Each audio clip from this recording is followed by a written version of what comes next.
Hello, friends, and welcome. Let's start our satsang off today with a prayer together.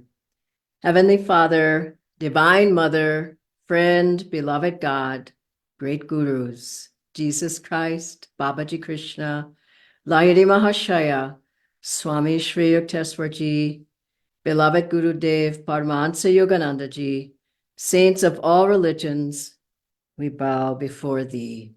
Bless our satsang as we open our hearts, souls, and minds to thee. Bring us within thy consciousness, uplift us into thy vibrations. We are thy children, seeking our home in thee. Bless us now and always. Om Shanti, Shanti. The blessing of spiritual family is the topic for today. And we'll start with the song and then a wonderful excerpt from a talk by Swamiji on that same topic. Welcome again to everyone. Lord Most High, our Heavenly Father, all our lives we dedicate to Thee.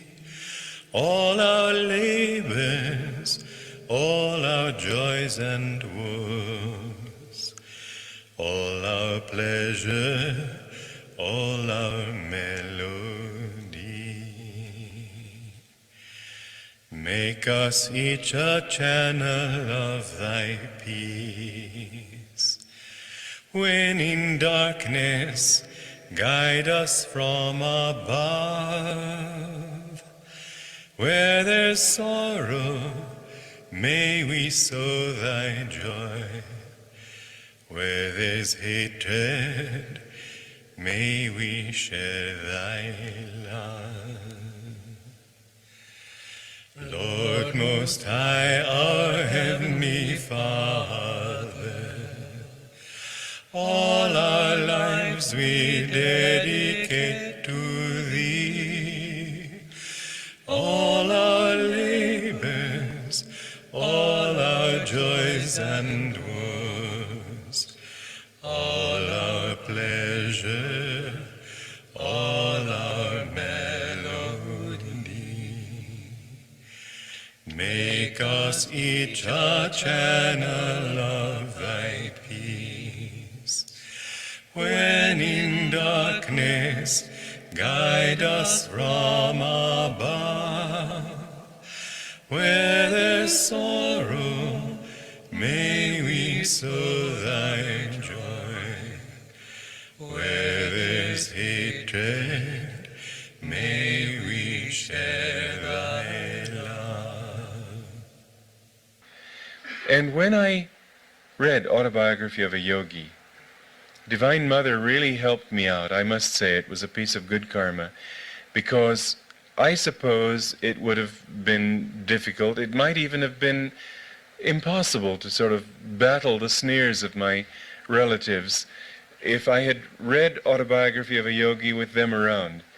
At any rate, it worked out absolutely perfectly. As you know from reading The Path, those of you who have read it, my father was posted to Cairo, Egypt, and I packed my mother up and put her on the boat in the morning. The very afternoon of that same day that I put Mother on the boat was when I discovered Autobiography of a Yogi. So I was completely free. There was nothing they could do. It was a real bombshell when they discovered what I'd done. But there they were in Cairo, and this wasn't the day of quick flights. And so, at any rate, I read that book, and it was so thrilling to me, because suddenly I felt that here is someone to whom I belong. I had never had that feeling before. I never felt a real sense that this person is mine, or this group of people is mine. And when I took that bus, it was, I think, the next day that I took the bus and came non-stop across the country, 4 days and 4 nights, and met Yogananda, and with God's grace he accepted me. And I remember that the first months living at Mount Washington, there was this constant sort of, as if you'd been a wanderer in the desert, getting more and more desperate in your thirst, and finally came upon an oasis. This is how I felt, living there among people who I recognized as mine. They were all mine. It wasn't just Yogananda. It was a family that I didn't need to build a sense of kinship with them, as you have to do usually in the world. And people come up with all sorts of extraneous reasons for being in tune. I mean, you meet a fellow Dodger fan and suddenly you're drinking buddies. And you join fan clubs and all sorts of things that people will do to create a sense of kinship, but it's all sort of false. But sometimes, and this is how I felt there, that suddenly these were my people. I realized that life had finally, and for the first time really, become meaningful and joyful for me. I laughed all the time those days because it was such a joy just being there. And this is what I have found in this community here too, that many people have come and suddenly just known, I'm home. These are my people. How do we know it? I think that in our case here at Ananda, that we were in the astral world together and we decided that, or we were told to, whichever, but we knew that it was our job to start a community together. And I had to come in a generation ahead of most of you to get the experience to make it possible. But it's such a marvelous thing to be with people that you feel completely comfortable with. This is spiritual family, and to me it's the only family worth talking about. Welcome again, everyone. I'd like to start with a reading from this book today, The New Path, My Life with Paramhansa Yogananda. Swamiji is saying here, the stronger the family, spiritually speaking, the greater its attractive pull on new souls that may still be wandering in search of an identity of their own. A family evolves with its individual members. At last, it too becomes a star in the firmament of humanity and begins to produce great souls of self-realization.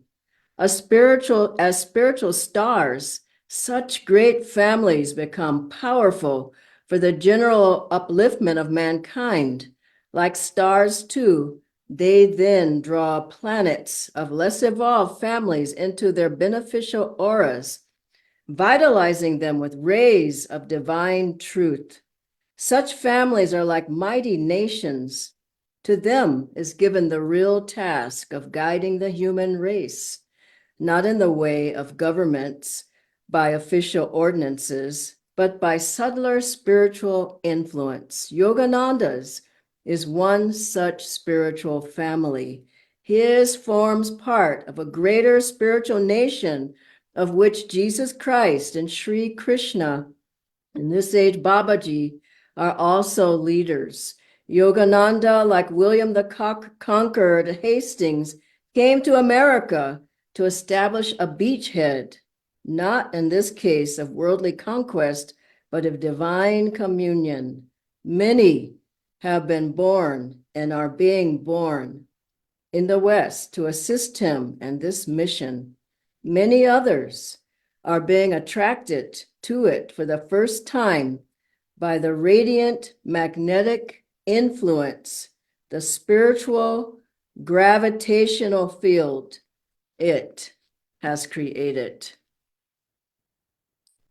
When we think of spiritual family, we think, oh, someone's going to hold our hand and make us feel good all the time, and we won't have to put out any efforts, and there'll be rose petals on our path and all of this. But spiritual family is powerful. It's dynamic.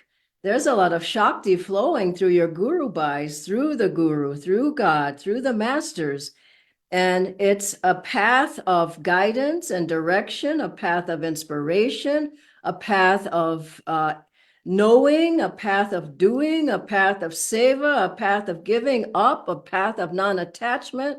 It's a path of really seeking God. And spiritual family is there to help us to push forward out of the delusions and the wrong attitudes and the wrong behaviors that we have. You see, someone is having the right attitude and you go, oh yeah, I want to model that. You see someone is having more energy than you, oh yeah, I want to do that. Or someone's more magnetic, or they're meditating more, or they're serving more, and it gives you inspiration. You need examples all around you. And we think our physical family is all that there is, but the spiritual family is they're very deep bonds that have been there, who knows how many lifetimes. As Swamiji said, that we've been together probably many, many lifetimes with this work, this mission of Paramhansa Yogananda. And one person living in the city meditating, it's one nice person meditating, they don't have as much power and influence as a group at a center or a meditation group or in a community or a colony or at a retreat together.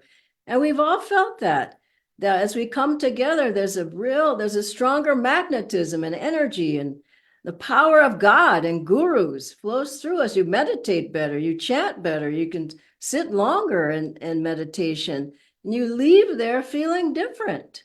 Now, how did that happen? It wasn't just you and your good karma. It was everybody's energy together, building, and you draw from the magnetism of your guru bhais. Not even to speak of the magnetism of the gurus. I mean, that's our spiritual family more than anybody is Babaji and Lahiri Mahashayaji and all of our masters, Krishna. This is the spiritual family. I remember when I met part of it, and of course our guru bhais, when I met Swamiji, he said, this is your home. You should think about living here. And I saw him as my spiritual father. It wasn't a man, a yogi teaching. I said, I want you to train me. I came here for training. I came here for guidance. I came here to be a part of this family. And so we need to change that concept of it's cuddly and it's sweet and it's a lot of power behind spiritual family. And I remember I was visiting some of my relatives recently since I've been in America, and my little nephew, he was like 3 years old or something last time I saw him, at least maybe 3 or 4. So I said to him, he said, I went into my brother's house. He says, no, who are you? He's 8 now. He says, no, who are you? I said, well, I'm your Aunt Dhyana. And he says, oh, I mean, he didn't know me from Adam.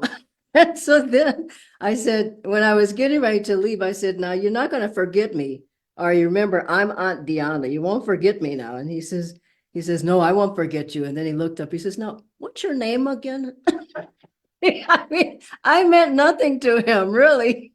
And we think, oh, our relatives love us so much and are so much a part of our heart. And Master says some interesting things about relatives I won't get into right now. But anyway, our spiritual family is here to really, really help us to be energized in our goal and our intention to move forward on the spiritual path. And I recall when I first came into these teachings, I didn't know one person. I didn't know nobody that meditated. Where I live, nobody was meditating. I learned through the written word, but I didn't know one soul who meditated. I didn't know anybody who energized. I just didn't know anybody. I mean, I knew nothing about yoga or reincarnation or karma. I was just at sea. And I was so in my heart. I could feel my family. Where's my family? I know there are people out there. I think that was just samskars or the call of master, but I just felt this. I know there's people. Where are they? And I couldn't find them. And then I struggled along for some time, just barely energizing. I remember when I met Swamiji, he looked at me and said, do you energize? And he could tell I didn't energize. But coming there, I started energizing really well, but I just knew there were people like me somewhere. And that went on for years, struggling to do Hong Sa and the Om technique and Kriya barely. And I just wasn't getting really anywhere because I didn't have any support. I didn't have any people around me who were examples of 30, 40, 50 years of energizing, of doing Kriya, of having the right attitude, having the right behavior, of serving selflessly. I didn't have any models. And then someone, by God's grace and Guru's grace, someone told me about Ananda, and I came to Ananda and I looked around and I just thought, this is my family. I've been looking. I kept wondering before, where's my family? And I saw Jyotishan Deviji, I saw Jayaji, all the people who had been here way before me. And I just went, I know these people. And then I came and I lived here, and then my meditation practice just took off. My spiritual life took off. My seva, it took off. My attitudes, they took off in the right way. My behavior, everything just, wow. Why? Because I had the blessings, the grace, the power, the help, the support, the love, and you can even say the protection of the divine spiritual family. And came to India. I didn't know one person there. I knew all the Americans, but I didn't know anybody. And I just thought, God, this is going to be interesting. I don't know one Indian. And then someone asked me to give a class. I was there only 2 days. And I said, gee, I just got off the plane. There must be somebody else. And I said, no, there's nobody else. And I know that was Master calling me.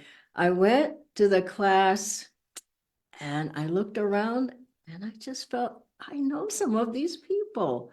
It's not a psychic thing. It's something you feel in your heart or from the vibration or from the eyes or whatever. And ever since then, I've been there 20 years now, practically. Ever since then, I've met family and friends every day, practically. And that's the spiritual family. They come. I didn't know anybody, and Master sent all my friends. I was so grateful to all of you who I've known all of these years and help you to integrate into India. Just like when Master went to America, he didn't know anybody, but then he met Dr. Lewis, one friend after another friend, and more and more people embraced him. And then he had large audiences, and sometimes he saw a family member in the audience, and the man said, you seem like you were looking at me the whole time. And Master said, yes, I was. And so he could see, he knew, he was drawing. This is the point. He's drawing us. Who's drawn us? He's drawing us. The Guru's saying, this is your family. This is where you will make progress. You can try to step out. Maybe it is for you to step out, but for most of us, it's to step in more.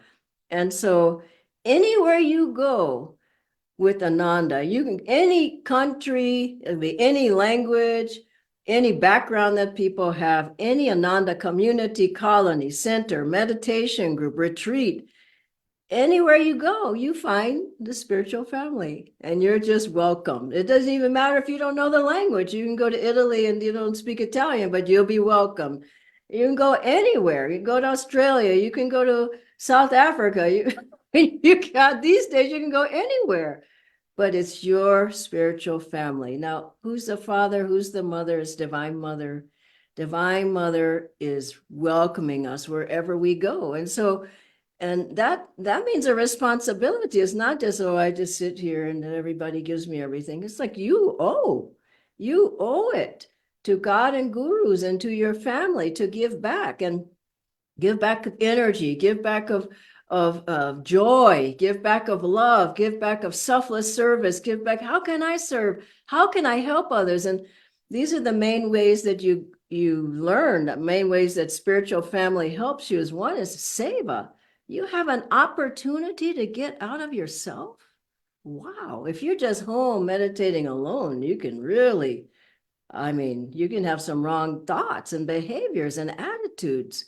But if you are there and you're asked to do something. And our path is meditation and service. It's both, Master said, go hand in hand. So you're asked to do something, you immediately come out.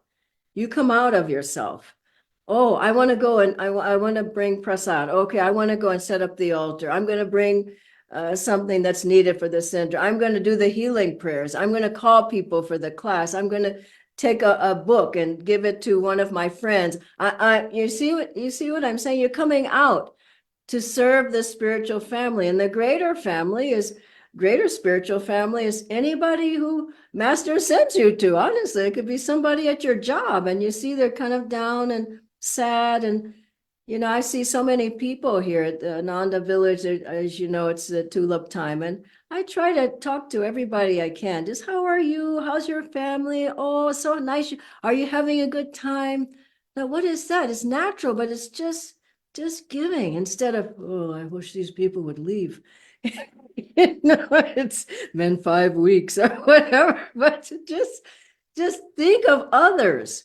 So spiritual family means thinking of your family. Somebody's in the hospital, you help their family, you take them something, you take care of their kids, whatever it is.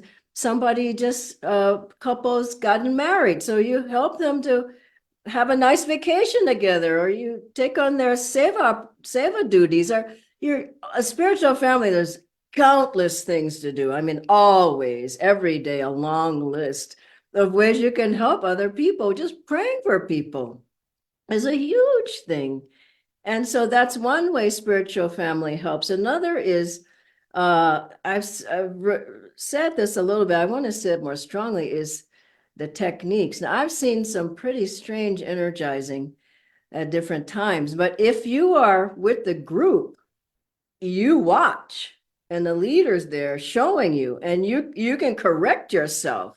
If you're just doing that on your own, and that's only energization, think of Hong San, Om, and Kriya. So you need the other people to come check you. Family, they check you. No, that's not right. Let's review this. Let's have Q&A, questions and answers. Let's go over it. Boy, that is the biggest help, because if you think you're going to go on alone and you got it down already, it's so subtle, these techniques and practices. You need the help of others, and you need the inspiration. You don't feel like energizing. Your friend gets up and starts energizing. You said, okay, he's doing it, I'll do it. Isn't it? So you don't feel like meditating. Your friend says, let's go meditate. No, I don't want to. I don't want to. He says, okay, come on, let's go. Okay, I'll do it. Isn't that true? And you feel kind of down. Let's go to the kirtan at the center. Rah, rah, rah. And then you say, okay, let's go. Isn't it? I mean, Guru, I can say, I don't know if I would still be here without Guru Bhais. People who have peers who have just really helped me in times of need, difficult times, good times, bad times, whatever. And especially I'm saying the techniques, and then also with seva. And finally, the last one is, if you can, you have examples of people like we had Swamiji, you'd watch him. You couldn't get in a mood. You couldn't go down with your energy. He'd have you going. But you need examples. I mean, you've been on the path a year and you don't know anybody else. You're looking around, there's no example. You need people who've been around, not just the example, but the counsel, the guidance, the direction.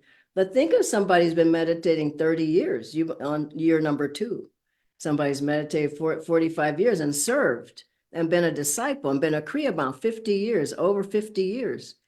Spiritual family gives you that in your face. It's not like, oh, well, I hope I get to see the guru at some point. It's like that person is right there.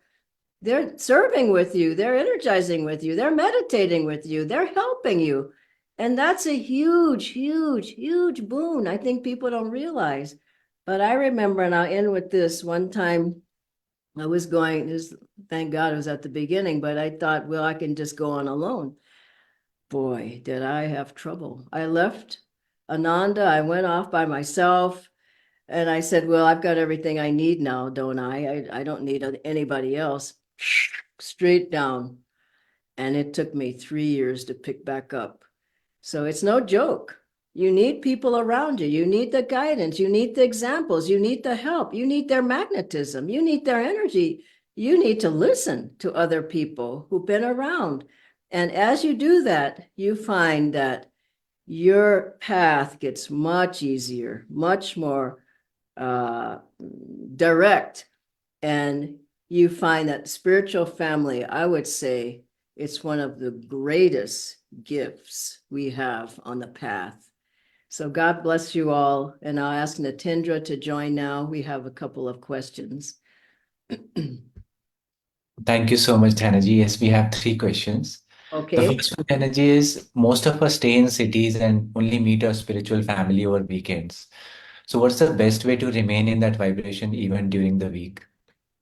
I mean, really, you can meet your spiritual family every day online. I mean, there's always something going on, isn't there? I mean, you can go on YouTube. There's a gazillion Swamiji talks, Jyotishan Devi talks, Mumbai, Gurgaon, these talks, Jayaji. I mean, there's no excuse, honestly. I mean, you can have 24-hour satsang.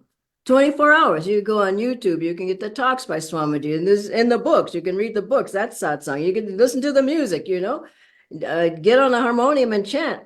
So there's so many ways. And I remember one wonderful time with Kamala Silva lived here at Ananda Village, and we were chanting for her, Door of My Heart. And she was very elderly at the time. So she said, oh, stop. That chant would draw master. So you chant, you're getting the spiritual families. Who knows how many of the gurus are coming to chant with you? Isn't it so? And so even that, there's really no reason. There's so many ways to be able to bring your spiritual family with you together, isn't it? Absolutely, Dhanaji. Thank you. The next question, Dhanaji, is why did Master say that his disciples come first before the biological family in terms of getting spiritual blessings from our gurus? I mean, in my mind, it's because they're wide open, the disciples, the family. I mean, think of Ananda, think of his brother-in-law, that heart of a stone image in that chapter. Some of the relatives were not very open, to say the least. So if the disciples are open, I mean, who's going to receive the most? And he's responsible for the disciples. It's a very interesting question. Now, is he responsible for his biological family? Probably on some level, but he's completely responsible for the disciples. If the disciple is completely open to the guru, isn't it so? If the disciples shut down, like he said to one disciple, if you shut the door, how can I come in? So I think a family member, like I believe that anyone who's meditating and sending prayers to your family, I believe your family gets help. I certainly know I couldn't be in India if my family was all in the hospital. None of my family's been ill since I've been in India. Now, who's taking care of them? Master. So I think it's subtle, but whoever's open, and then through the vehicle of the disciple, you can also ask for prayers. I'm sure you ask for prayers for your family. And I certainly ask for prayers for mine. So I think it extends, but the openness and receptivity, here's another word, the attunement. It has to be there, no? You can't just say he's giving blessings to everybody. It depends on who's open, who's not. Yeah. Yeah. Thank you, Dhanaji. The last one, you did touch a bit upon it, but can you elaborate that since we get so much by being in a spiritual family, then what are our responsibilities to ensure that we give back to this family as well? Would you not give your life to Master? Yeah, I certainly would. And, there's the discipleship vow we take. It's a vow that I will give. And, that's basically, we have a Kriya Bond vow. It's all about self-offering and giving. And so I think that if we have to give back. I mean, how can you receive if you're not giving? So it's the responsibility of the family member. Just like if you're your regular family, you don't just take, you give to your mother, father, brothers, sisters, no? And so in the spiritual family, I mean, we receive so much. How could a person not want to give? I mean, I just feel like it's just pouring down from, I mean, I've been here 5 weeks. I'm just full. I'm full up. That's why I'm coming back. Full up with the love of all my Guru Bhais and friends, and the blessings and the grace and the healing vibrations and the good intentions. And, I mean, we at Ananda are full up. And so if you're that full and you're not giving anything, that's a problem. I would say that's the wrong attitude. So you can't help but give back. So I see you all in Gurgaon just giving all the time, coming, more and more people coming for classes, more and more prasad needed, more and more flowers needed, more and more yoga mats or whatever. I just see people just constantly giving. Why? I'll tell you one reason: the example of giving. If somebody's there who's showing that example, other people will say, oh, okay, I remember that. I want to give too. So if we're examples of that, then people will say, all right, I get it now. Yeah. I will close with this, but at the beginning, of Ananda, India, different ones of us, Jayaji, different ones, Dharmadasti, we'd go around and teach the classes, and we did whatever there was to do. And I remember I was part of a panel, and this elderly man, afterwards we had to pack up the books, pack the truck, and leave. It was like there was no other helpers. And he says, no, Dhyanaji, I just know you gave a wonderful talk there. I just know you're not going to be packing that truck. And I said, just watch me. We were all just so joyfully doing it. He was part of the family, but he didn't want to do it until he saw us. Then he said, oh, I'll help you. You see the difference? Oh, I'll help you. That's family as an example. Oh, he's doing it. I'll do it too. Okay. Thank you, Natendra. God Thank bless you. you all. Bye-bye.